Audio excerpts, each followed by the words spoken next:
Decidí grabar lo siguiente para dar testimonio, para dar a conocer algunas experiencias que he vivido y que implican nuestra dimensión espiritual. Mi intención final, por amor, para nuestro bien, es que esto le pueda servir a alguna persona en su camino de fe.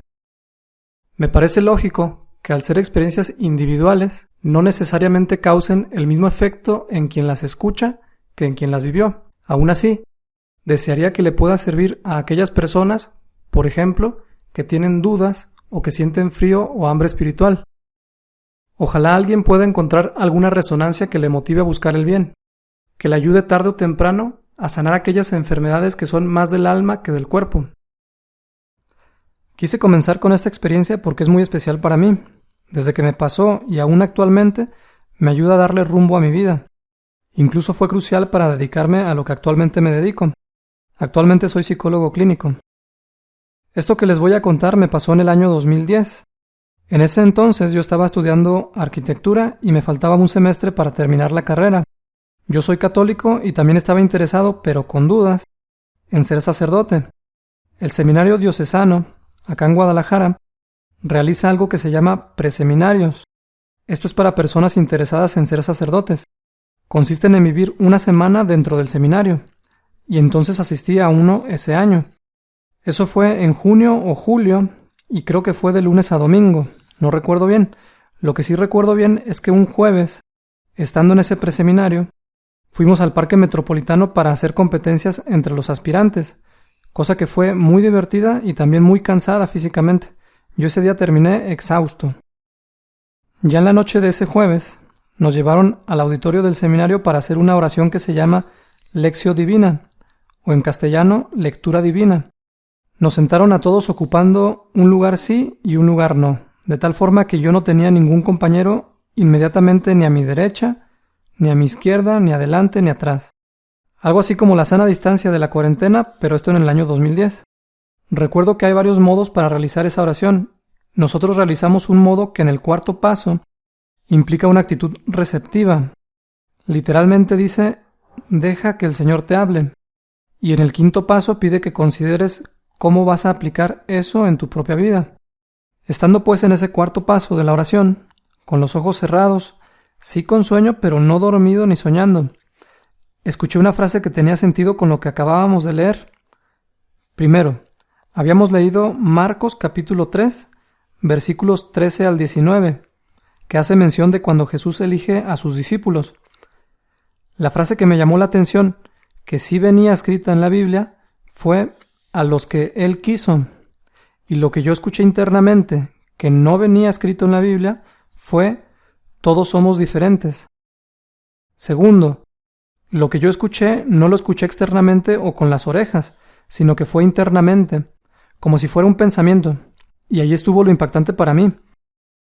Cuando yo escuché internamente todos somos diferentes, yo me sorprendí y abrí los ojos como arco reflejo para ver si algún compañero acaso estaba a un lado de mí diciéndome algo, pero no.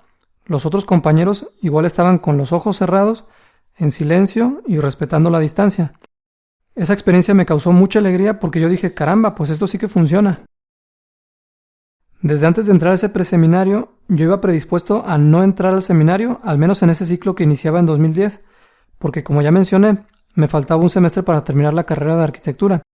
Pero además, al terminar ese preseminario, yo dentro de mí decía, así con esas palabrotas, chin, azú, esto no es para mí. Lo decía específicamente por el ajetreo de los horarios y las actividades. Había entonces resuelto mi duda. Había aclarado que no quería entrar al seminario. La semana siguiente a ese preseminario, ya estando en mi casa, volví a realizar la misma oración. Esa vez leí Carta a los Romanos, el capítulo 14 completo, y la frase que me llamó la atención estaba en el versículo 15. Decía, no vayas a destruir con tu dieta a aquel por quien murió Cristo. Y estando en el cuarto paso de la oración, sentado con los ojos cerrados, volví a escuchar algo internamente. Lo que escuché fue, haz de mí el alimento para todos. Esto lo digo en más de una de las experiencias que he tenido. Solo yo, que soy yo, sé que no estaba ni dormido, ni soñando, ni siquiera queriendo pensar. Cuando escuché esa frase, de nuevo me volví a impactar. Abrí mis ojos y también me sentí alegre por comprobar una vez más que sí que funciona esa oración. y volví a cerrar los ojos.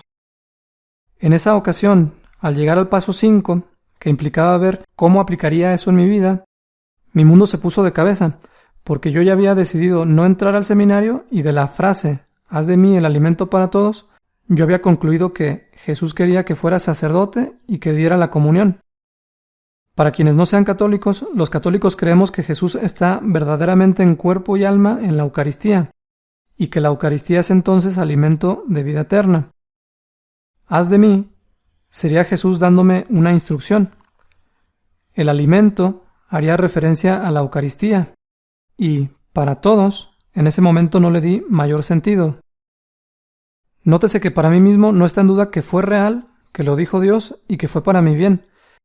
Esto lo creo así por la complejidad de la frase, por la coherencia y porque yo no estaba ni queriendo pensar, digamos fue involuntario, e incluso por las consecuencias en mi vida. El que yo lo crea así, pienso que es lógico, considerando que fui yo quien lo vivió y quien lo sigue experimentando.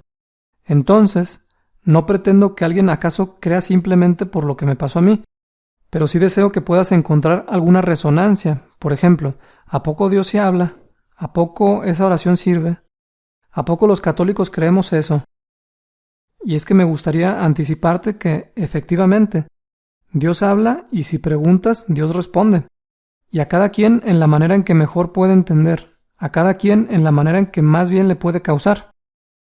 Pero también hay que estar atentos a las respuestas, no sea que no quieras escuchar, ver o entender la respuesta. Decía entonces que mi mundo se puso de cabeza. Conforme avanzaron los meses, terminé arquitectura y decidí aspirar a entrar al seminario, para no ser acaso desobediente de aquello que había escuchado e interpretado. En agosto de 2011 entré al seminario y estuve allí 3 meses, 3 suficientes y padrísimos meses. Imagínense cotorrear con casi 100 compañeros de generación, clases de filosofía, griego, latín, canto, entre otras, convivencia, eventos especiales, deporte, espiritualidad. Vivir en el seminario, vivir coherentemente en el seminario, implica un desarrollo integral. Al final no continué en el seminario, pero estando dentro del seminario, un seminarista de un grado mayor nos dijo en una plática que había varias formas de hacer de Jesús el alimento, o algo parecido, pero que me hizo recordar la frase que había escuchado. Y conocí entonces que había más formas, y dije, de aquí soy, casi empecé a hacer mis maletas. Era lo suficiente para dejar de considerar que estaría siendo desobediente, y para que libre y voluntariamente siguiera en la búsqueda de qué y cómo hacer para cumplir eso que había escuchado. Esto de la libertad y la voluntad es algo esencial para el desarrollo del ser humano. En cualquier camino humano, sea religioso, profesional, amor, etc., Dios no va a obligar a nadie. Dios respeta nuestra libertad y voluntad. Esto lo digo porque en algún momento yo quería que Dios me dijera qué hacer, cómo hacer y dónde y cuándo si se podía. Y entiendo que si Dios actuara así, en cierta medida no seríamos libres y luego entonces nuestra voluntad se vería comprometida. Extrapolando esta idea, ¿de qué le serviría a una persona obligar a otra persona a que la ame si al obligarla no le hace bien ni a quien la obliga, ni mucho menos a quien es obligado?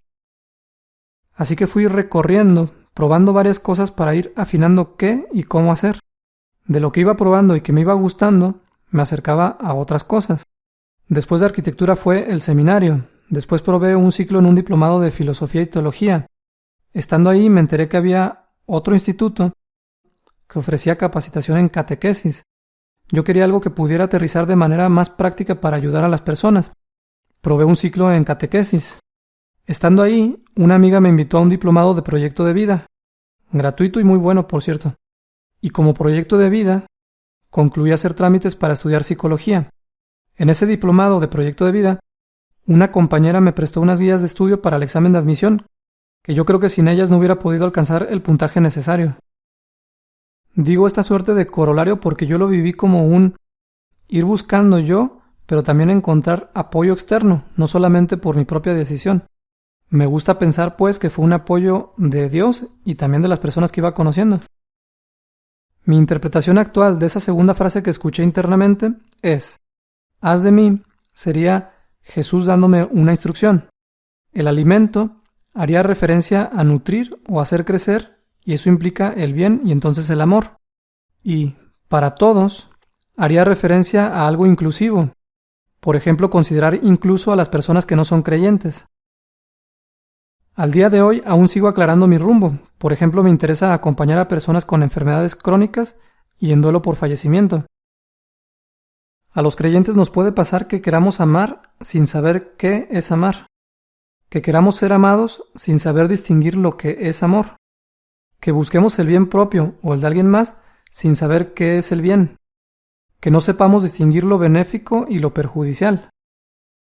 A quienes no sean creyentes les puede pasar lo mismo. Quisiera dejar el siguiente pensamiento como algo que sintetiza mucho y que posteriormente me gustaría ir desenvolviendo. El camino de la vida es el amar. El camino del amar es el bien. El camino del bien es la verdad. El camino de la verdad es perenne y claro. Que la verdad sea clara es justo. Que el bien implique lo verdadero es orientador. Que el amar implique el bien es esencial. Que la vida implique el amar es edificante.